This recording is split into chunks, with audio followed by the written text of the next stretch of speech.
Baik, Assalamualaikum warahmatullahi wabarakatuh. Selamat sore yang terhormat Ibu Irma selaku pengampu mata kuliah epidemiologi dan teman-teman semuanya. Alhamdulillah, puji syukur atas kehadirat Allah Subhanahu wa Ta'ala yang sudah memberikan kita nikmat sehingga kita dapat berkumpul pada Zoom sore hari ini. Baik, jadi pada kesempatan kali ini kami dari kelompok 3 akan mempresentasikan tentang epidemiologi stunting dan wasting.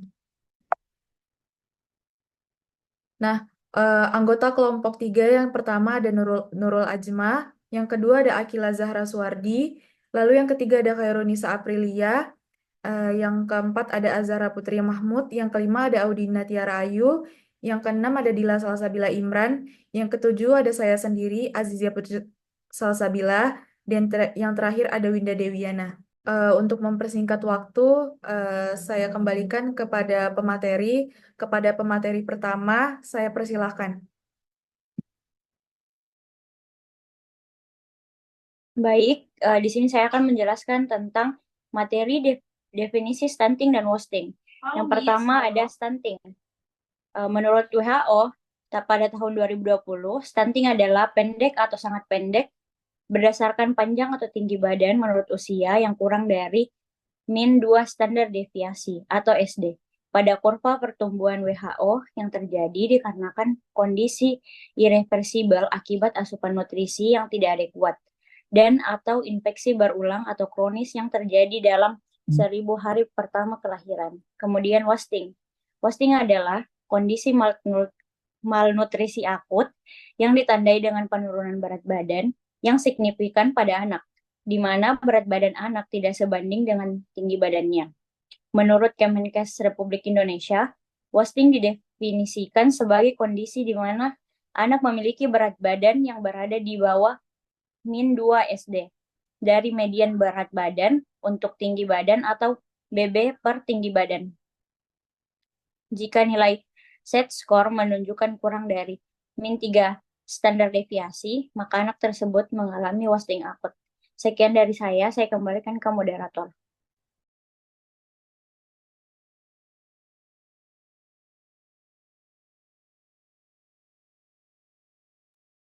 Baik, untuk materi berikutnya, saya kembalikan ke pemateri selanjutnya. Baik, terima kasih atas kesempatan yang diberikan. Selanjutnya yaitu hubungan stunting dan wasting. Wasting dan stunting adalah masalah gizi yang saling terkait, di mana kedua bentuk masalah gizi ini memiliki faktor risiko yang sama dan saling memperburuk kondisi satu dan lainnya. Selain risiko kematian yang tinggi, anak wasting yang tidak ditangani dengan baik berisiko 3 kali lebih tinggi menjadi stunting, dan anak stunting berisiko 1,5 kali lebih tinggi menjadi wasting dibandingkan dengan anak gizi baik. Risiko kematian akan meningkat jika anak mengalami dua permasalahan gizi ini, yaitu wasting dan stunting secara bersamaan. Selanjutnya, saya serahkan ke moderator. Baik, terima kasih. Selanjutnya, ini materi akan dibawakan oleh saya sendiri. Nah, jadi di sini saya akan membahas tentang frekuensi. Di sini saya akan membahas frekuensi stunting dan wasting. Frekuensi masalah gizi stunting dan wasting merupakan menunjukkan tingkat prevalensi kondisi-kondisi tersebut dalam populasi tertentu yang berbeda antara negara dan wilayah tergantung pada kondisi sosial ekonomi, akses keamanan pangan, layanan kesehatan dan lingkungan. Nah, jadi ini adalah eh, menurut data WHO, di mana ini prevalensi secara global atau secara dunia. Nah, bisa teman-teman lihat menurut data Organisasi Kesehatan Dunia atau WHO, pada tahun 2022 yang kurva pada gambar warna kuning itu menunjukkan di angka 22,3 dalam bentuk persentase. Nah, di yang bagian kanan ini menunjukkan dalam jumlah juta atau angka di mana pada tahun 2022 itu menunjukkan sekitar 148,1 juta anak yang terkena stunting secara dunia. dengan wilayah-wilayah dengan angka stunting tertinggi meliputi jadi di sini di bagian sebelah pada tabel di bagian kanan itu yang kuning itu untuk yang stunting. Jadi di wilayah Asia itu sebanyak 52% dan di wilayah Afrika itu sebanyak 43%. Jadi wilayah stunting yang tertinggi di dunia itu ada di wilayah Asia dan di wilayah Afrika. Nah, untuk permasalahan wasting secara dunia itu ada pada kurva warna merah. Pada tahun 2022 itu eh, sebesar 6,8% atau sebanyak 45 juta anak yang anak di bawah usia 5 tahun. Nah, untuk prevalensi wasting sendiri itu ada dua wilayah yang tertinggi di dunia itu sama kayak sama kayak stunting, itu ada di wilayah Asia sebanyak 70% dan di wilayah Afrika sebesar 27%. Lalu frekuensi stunting dan wasting menurut Indonesia atau menurut nasional ini diambil dari data Survei Kesehatan Indonesia pada tahun 2023. Jadi prevalensi stunting dan wasting di Indonesia itu masih tinggi meskipun telah mengalami penurunan dari tahun ke tahun. Nah, berdasarkan data Survei Kesehatan Indonesia, tren balita stunting pada tahun 2023 itu turun menjadi 21,5%. Terdapat 19 provinsi yang mengalami penurunan. Ada 4 provinsi yang mengalami penurunan terbesar, yaitu di Provinsi Bali, bisa teman-teman lihat pada tabel yang di bagian stunting itu sebesar 7,2%. Lalu yang kedua ada Provinsi Jambi sebesar 13,5%. Yang ketiga ada Provinsi Riau itu mengalami penurunan sebesar 13,6%. Dan provinsi yang keempat itu ada di Provinsi Lampung sebesar 14,9%. Kemudian ada juga 4 provinsi yang mengalami kenaikan stunting tertinggi, yaitu ada di Provinsi Nusa Tenggara Timur, itu yang paling besar sebesar 37,9%. Lalu ada Provinsi Papua sebesar 33,6%. Dan Provinsi Sulawesi Barat sebesar 30,3%. Dan provinsi yang terakhir itu ada di Sulawesi Tenggara sebesar 30%.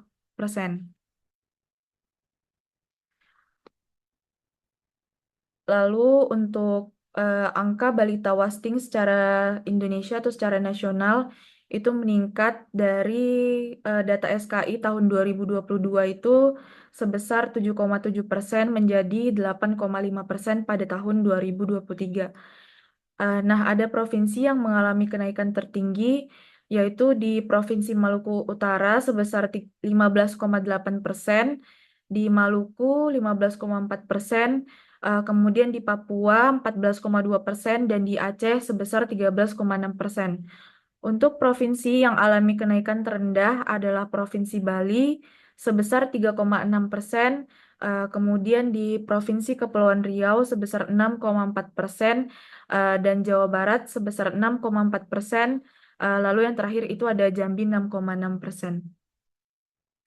Nah, sesuai dari pada tabel itu total prevalensi stunting itu berdasarkan dari penjumlahan prevalensi prevalensi stunting dan several stunting. Jadi itu penjumlahan dari berapa persen dari data stunting ditambah dengan several stunting.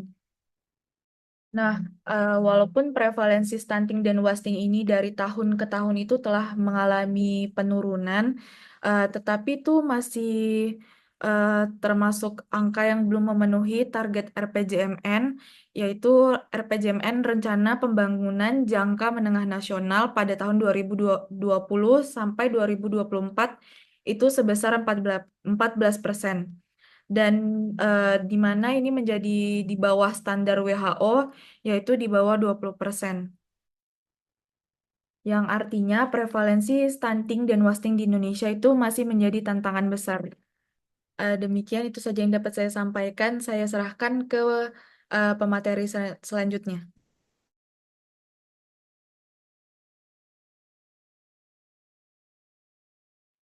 Baik, selanjutnya distribusi stunting.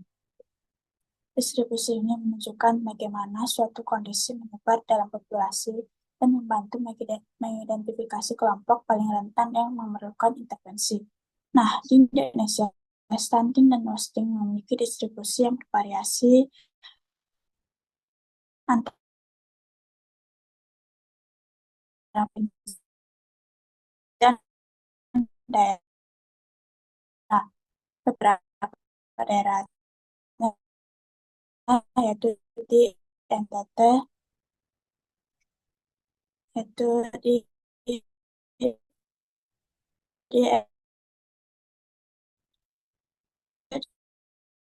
NTT, Sulawesi yang lebih tinggi daripada rata-rata. Jangan itu akan cenderung memiliki stunting dan wasting yang lebih rentan daerah.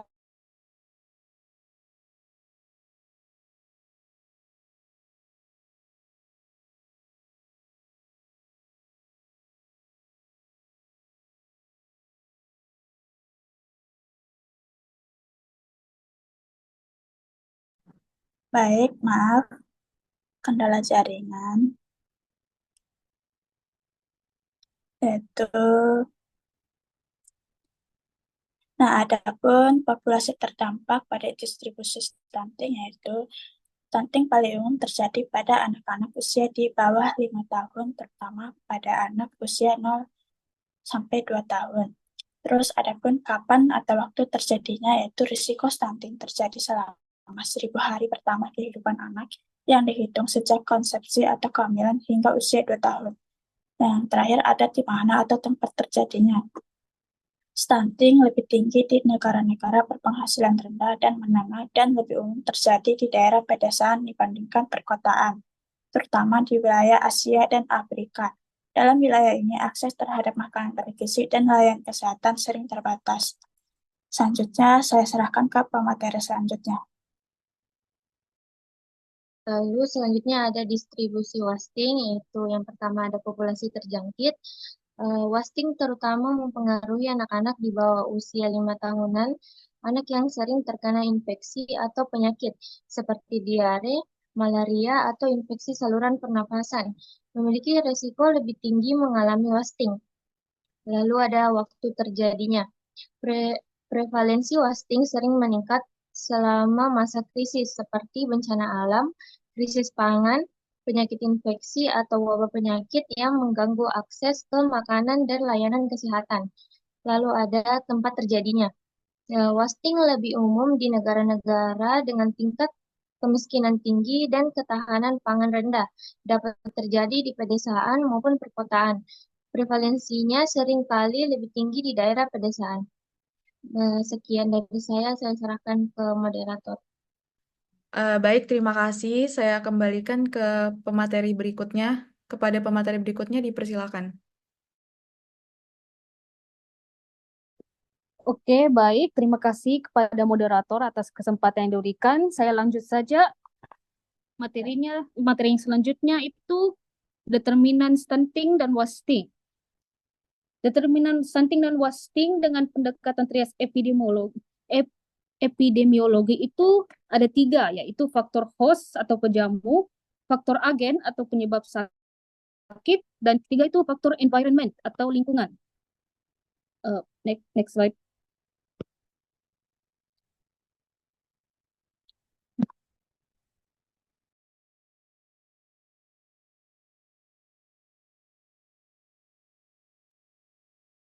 Oke, faktor host itu terdiri dari penyakit infeksi yang diderita,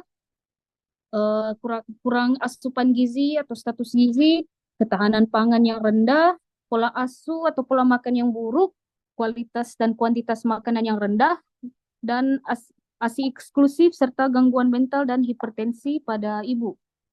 Selanjutnya itu faktor agen. Next.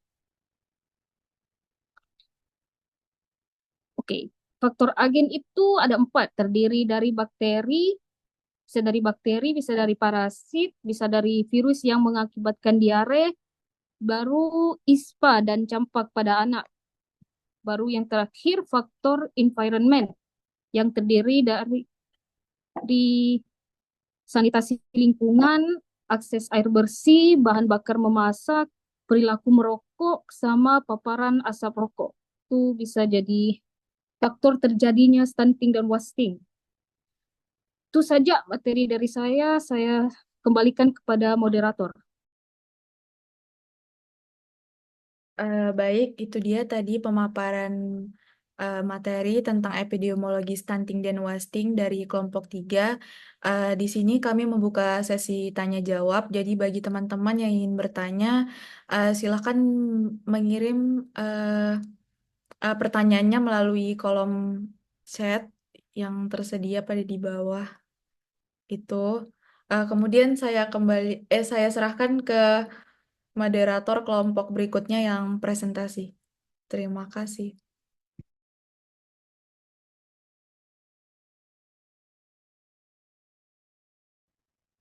Baik, karena tidak ada pertanyaan dari teman-teman, kami dari kelompok 3 akan mengakhiri presentasi kami. Apabila ada salah kata, kami mohon maaf. Demikian, wabillahi taufik wal hidayah. Wassalamualaikum warahmatullahi wabarakatuh.